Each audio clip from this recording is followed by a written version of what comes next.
For months, the Triangle Files has taken us across the globe, but multiple times we've returned to one place, the state of Michigan, my home state. Through disappearances, through legends, abandoned places. At first these stories seemed unrelated, different locations, different decades, different mysteries, but eventually a question emerged. What if these stories weren't random? What if they were forming a pattern? I think I found that pattern, and it's came to its fruition in my own triangle. Tonight, we explore how the Cadoomed Triangle came to be. Good Wednesday evening, everybody, and welcome back to From the Tomb with Cadoom. I am your host, Cadoom, and this is the Triangle Files finale, the Cadoomed Triangle, Part 2, Exploring the Tomb. Today we talk about the actual Cadoomed Triangle, the geographical location, my home state, the state of Michigan. We've got 3 nodes. We've got the northern node, the southern node, and the western node for you today. We are going to talk about the Tomb of Echoes, the Tomb of Whispers, and the Tomb of Memories. 3 different nodes forming a triangle over the whole state of Michigan. And first, we focus on the Tomb of Echoes, my home area of Michigan, my own Tri-County area, Jackson, Hillsdale, and Lenawee counties. These came about because I see these cases often, and they go unnoticed. 2 we talk about today got very popular, and I'm so happy that they did. I wish the outcomes would have been better, but today we make sure those cases never get forgotten. Today we talk about the Skelton boys out of Morenci and Dee Warner. Because no area is safe from the darkness, everyone has their own tomb, and we can all escape them. But some don't choose to do it positively. Now, this isn't the Tomb of Echoes like some may think. This isn't because of paranormal activity. This isn't because of folklore. This is because of unsolved human mysteries. Our minds can't let questions go unanswered, but sometimes the circumstances don't give us answers. Those cases in our area of the world get forgotten easily. This node is about making sure these kind of cases never get forgotten. The first case down the human corridor that leads to the Tomb of Echoes, being the southern node of the Cadoomed Triangle, the Skelton brothers, Andrew, Alexander, and Tanner, aged 9, 7, and 5 respectively, disappeared from Morenci, Michigan on Thanksgiving Day in 2010. Their father, John Skelton, claimed he gave them to an underground group. Then, following a lengthy prison sentence, Skelton was charged with their murders, and the case continues in the court system. Initially, there was a custody battle. Divorce filing. Tanya Zuvers filed for divorce in September of 2010, requesting custody of the couple's 3 young sons. At some point shortly after the filing, John Skelton contested custody. He temporarily took 2 of the boys and fled to Florida. By October of 2010, a Lenawee County judge had worked out an agreement allowing John to share visitation time with the boys.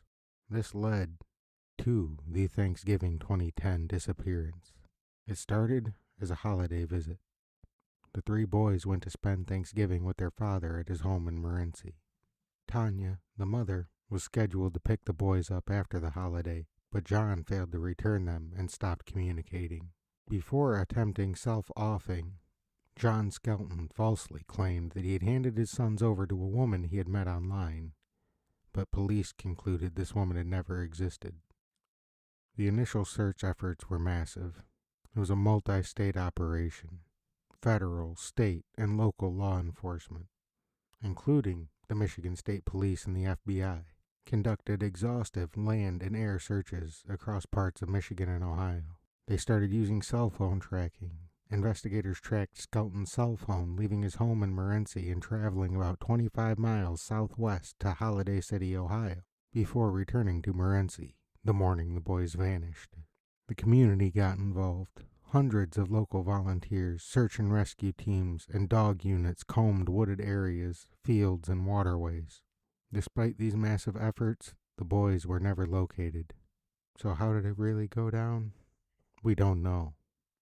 But the timeline of the disappearance and the investigation that we do know is this. The last time the boys are seen, they were playing in the backyard of their father's Morenci home, November 25th, 2010.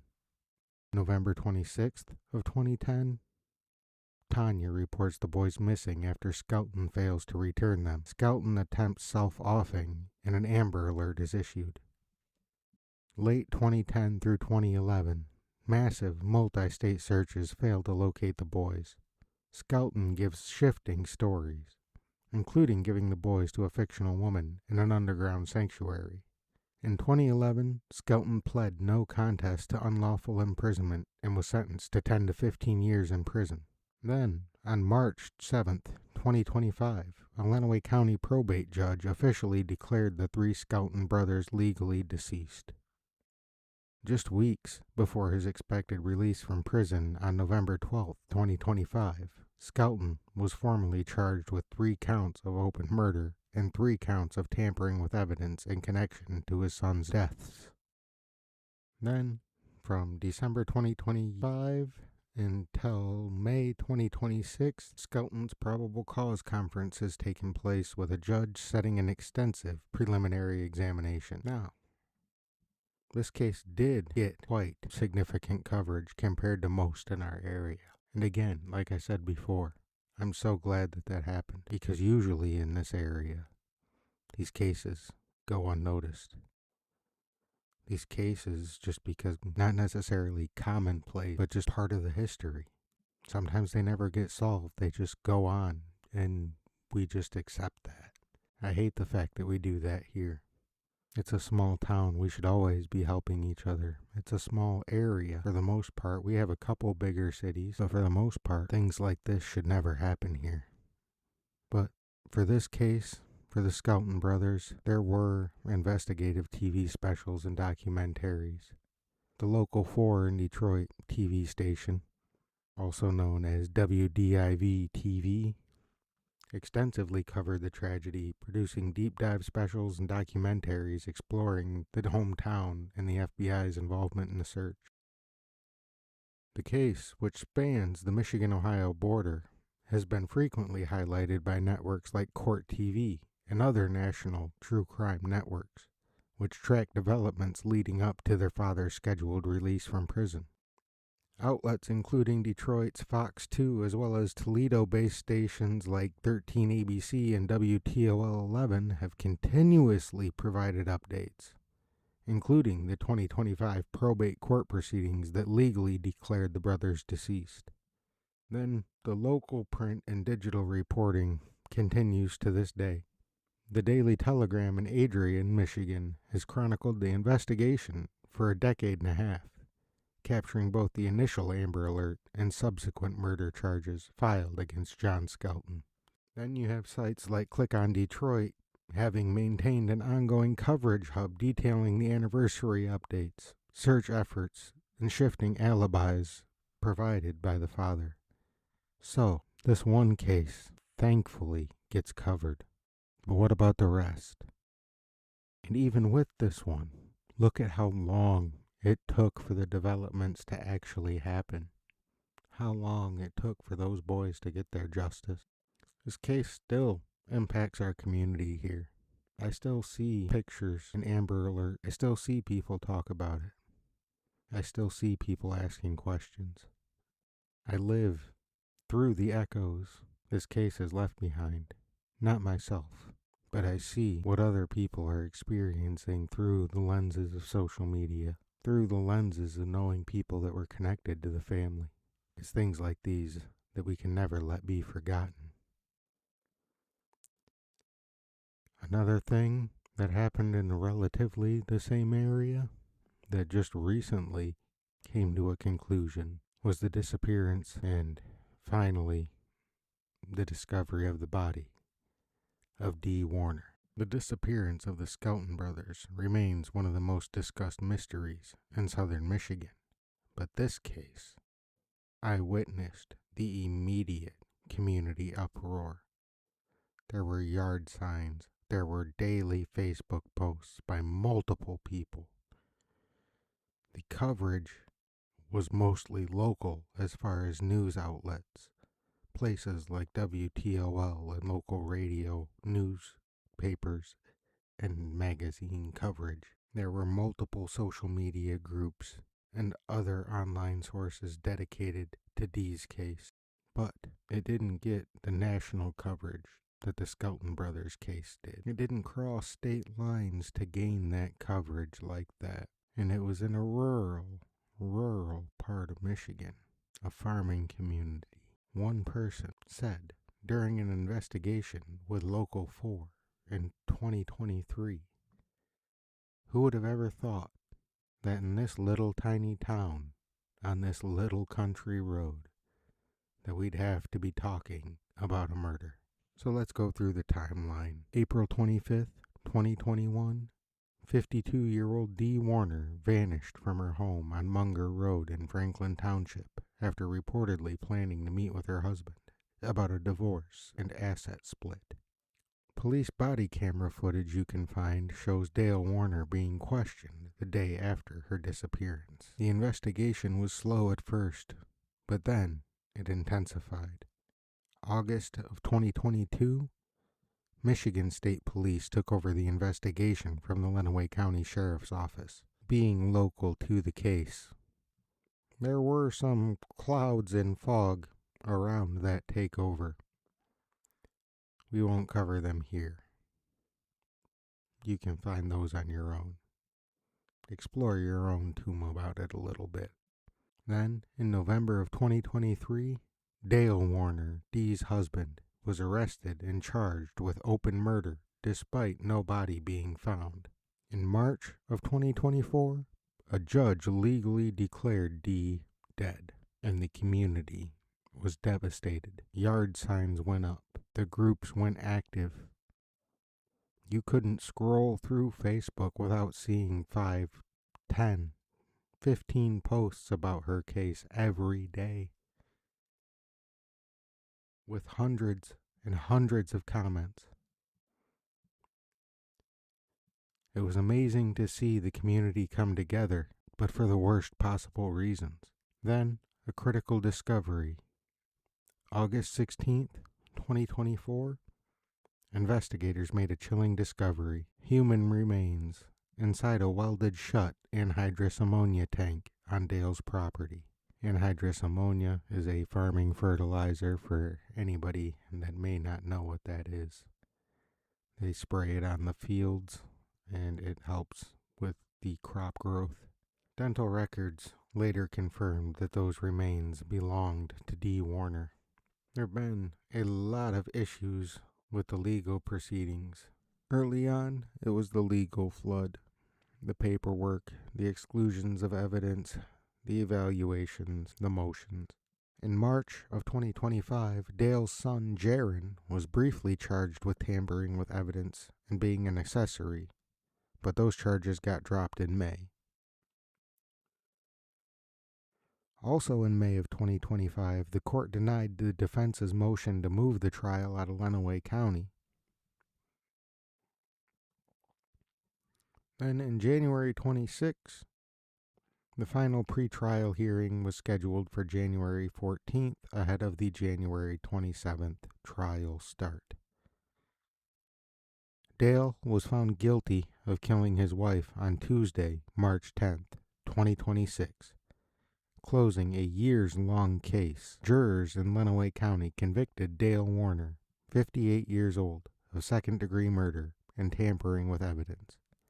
After hearing weeks of testimony about a failing marriage, the couple's business disputes, and an investigation that ultimately led authorities to Dee Warner's body, the verdict was returned about 7 hours after jurors resumed deliberations. Dale will spend up to 70 years in prison for killing his wife. After he was found guilty, Dale Warner was sentenced to 31 1/4 to 60 years in prison for the murder, and 17 months to 10 years for tampering with evidence. Now, while this case affected the community, it also affected the family. The family described Dee as the emotional center, a great-grandmother, mother, sister, aunt, and friend.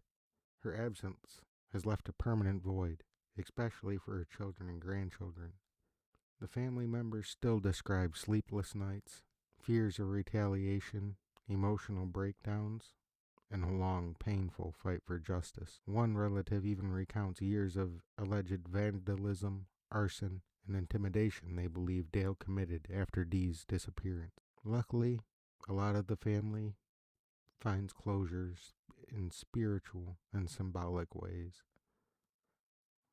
Removing bracelets worn during the search, feeling that Dee's guiding them spiritually. A direct quote from one of the family statements at the trial: "There is no visitation for us in heaven," meaning Dale should not be able to receive the privileges they will never have with Dee again. Some mysteries remain alive because people refuse to stop searching. We got lucky with this one. Dee got lucky with this one. They never stopped searching, and they found her. And they found her justice. But there's so many other cases we could cover. So many other cases, not just in Michigan. This isn't a phenomena that only happens in rural Michigan.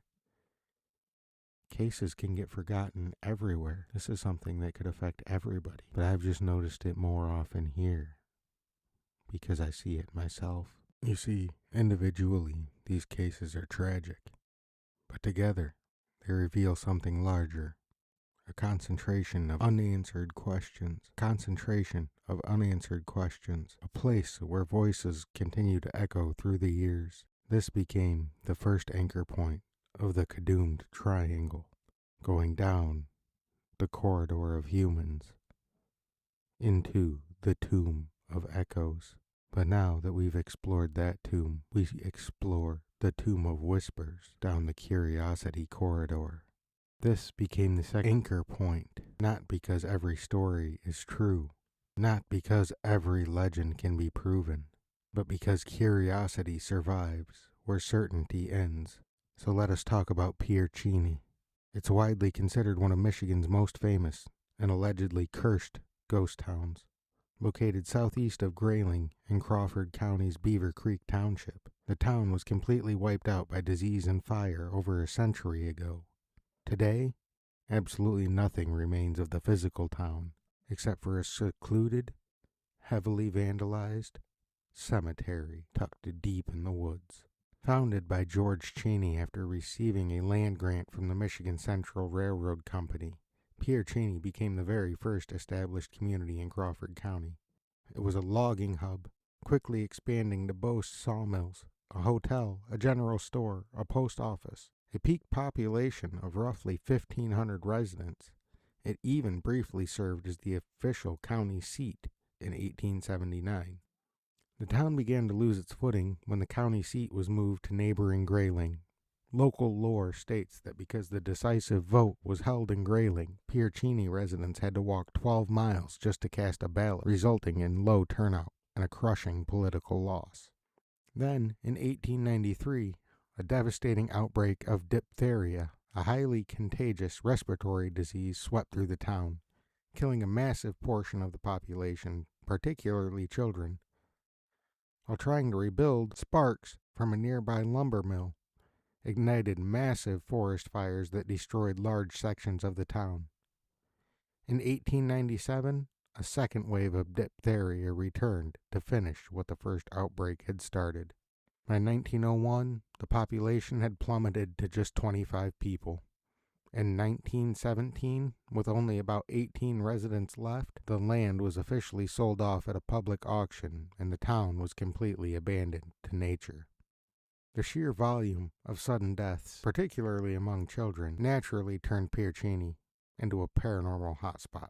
Today, it's frequently cited on travel blogs as one of the most haunted locations in Michigan. The most famous legend claiming that a local woman was accused of witchcraft by the deeply religious townspeople before being banished or executed.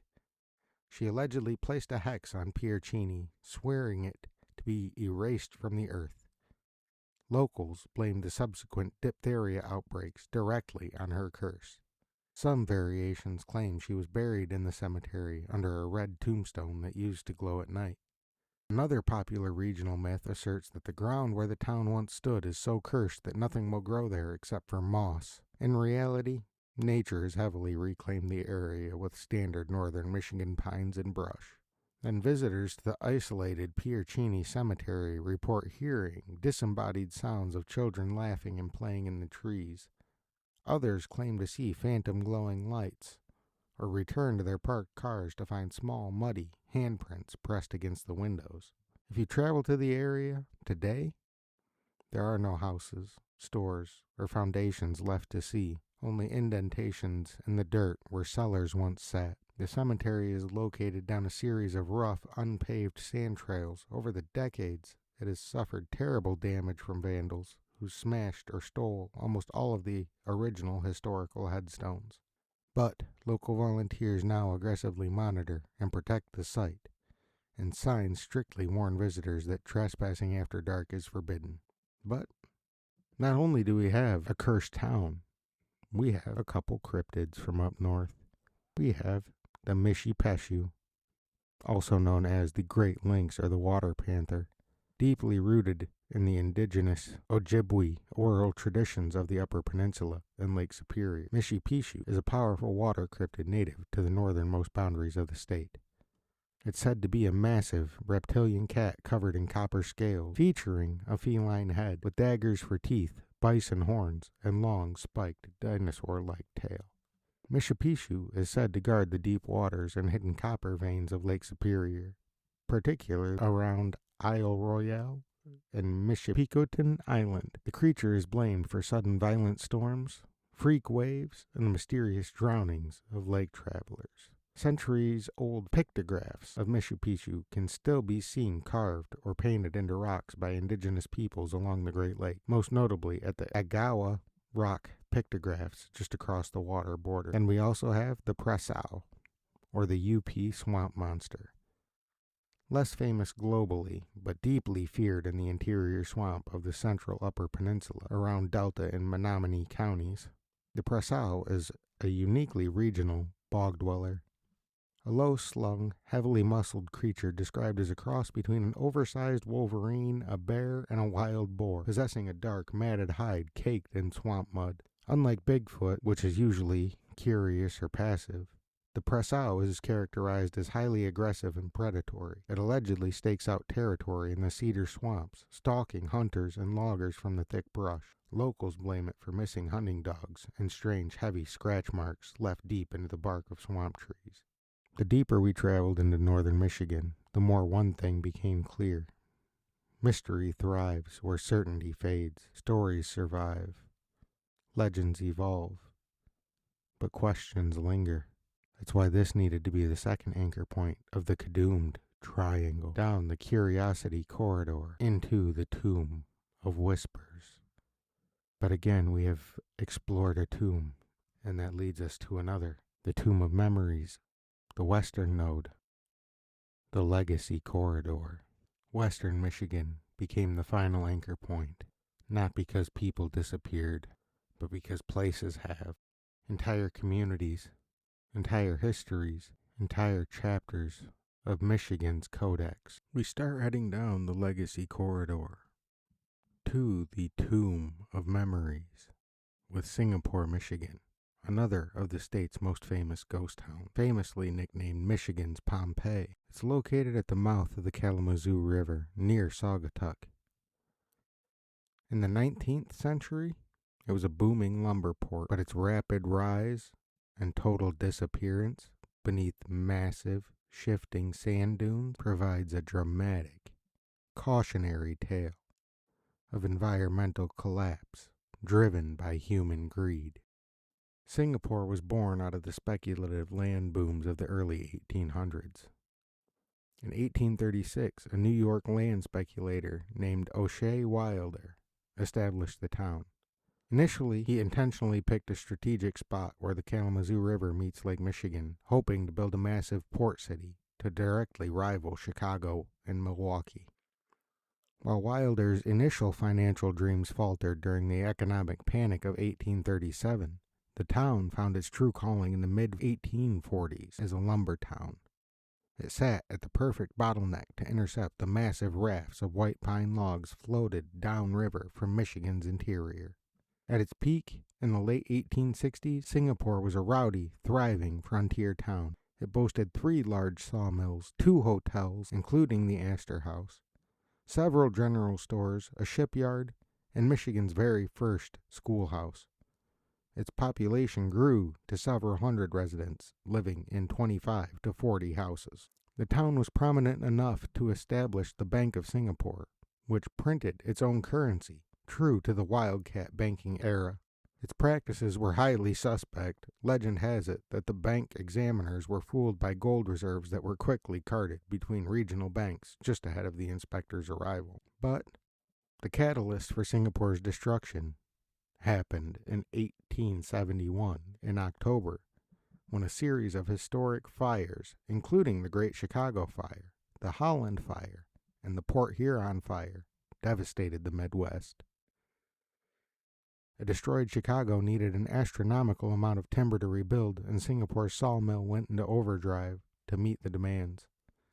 The mills exported more than 6 million feet of lumber to Chicago, driven by immense short-term profits. Lumber companies clear-cut every single tree surrounding the town in less than a decade.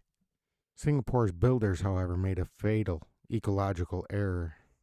They forgot why those trees were there in the first place. The forests of old growth, white pines, had acted as a natural windbreak and anchor, pinning down the massive coastal sand dunes separating the town from Lake Michigan. Once the trees were stripped bare, there was nothing left to hold the sand. Powerful winds off of Lake Michigan began shoving the living dunes inland toward the town. The dunes began advancing at an unstoppable rate of roughly 10 feet per year. Sand began piling against the sides of houses, blocking doorways and drifting over roads like snow. Realizing the town was doomed, the sawmills shut down and were dismantled by 1875. Then residents packed their valuables and began to desert the area. Instead of abandoning their structures, residents famously dragged several houses in the old bank building over the frozen Kalamazoo River ice to relocate them to the nearby village of Saugatuck. Then local lore tells of a final family that refused to leave the town's 3-story boarding house. As the sand slowly engulfed the building, they simply moved up a floor. They finally fled when they were living on the 3rd floor and sand began pouring down the chimney. By 1894, Singapore was a completely empty ghost town. Today, the entire city remains entombed as an archaeological time capsule beneath the sand just north of the Saugatuck Dunes State Park. Shifting lake winds and currents occasionally expose a brick or a piece of old timber before swallowing it back up. The Singapore Bank Building still survives in downtown Saugatuck, having been repurposed over the years. And the Michigan Historical Marker stands near the Saugatuck Yacht Club, looking out toward the dunes where the town once thrived. Eventually, nature reclaimed what people built. But Singapore isn't the only ghost town on the western side of Michigan. There's Pierport in Manistee County, located right along the Lake Michigan shoreline. Pierport was settled in 1866 under the name Turner's Port. It quickly evolved into a booming, vital shopping hub for lumber, local fruit, potatoes, and grains. Then we have Aral in Benzie County, tucked along the northern stretch of West Michigan's coastline. Aral was a thriving lumber town nestled right where Otter Creek empties into Lake Michigan, inside what is now the Sleeping Bear Dunes National Lakeshore. Then we had Fern in Mason County. An excellent example of an interior West Michigan lumber and rail town that completely dissolved back into farmland. Those all you can explore your own tombs on as well. Because buildings disappear, businesses disappear, communities may disappear, but memory has a way of preserving what history leaves behind. That's why this became the third anchor point of the Cadoomed Triangle, going down the legacy corridor to the Tomb of Memories. So we've explored the 3 tombs. One mystery can be a coincidence. 2 mysteries can be pattern-seeking. But after months of investigation, 3 concentrations began to emerge to me across the state of Michigan that lined up with the rest of the causes of the geographical triangle that composed the Triangle Files. The Tomb of Echoes, the Tomb of Whispers, the Tomb of Memories, 3 regions, 3 collections of mysteries, 3 anchor points. They form the physical, geographical, Cadoomed Triangle. But next week we expand Cadoomed overall. We talk about it here on From the Tomb. But next week is about the whole brand of Cadoomed. Phase 2 starts here next week. Phase 2 will continue to roll out over months. There's multiple arms of Cadoomed coming. They just need some finishing touches, and they will be ready to present to you. So you can escape your tomb, hopefully with my help. There's an underlying concept to these triangle files that coincide with the philosophy of Cadoomed. That is what we expose next week. Because as this episode was the Triangle Files finale, Part 2, Exploring the Tomb. Next week is the Triangle Files finale, Part 3, Escaping Your Tomb. So join me next week, 7 p.m. Eastern Standard Time, Wednesday, Triangle File, the Cadoomed Triangle, Part 3, Escaping the Tomb. Just remember, keep it twisted and escape your tomb until we escape mine next week. The tomb remembers. Have a good night.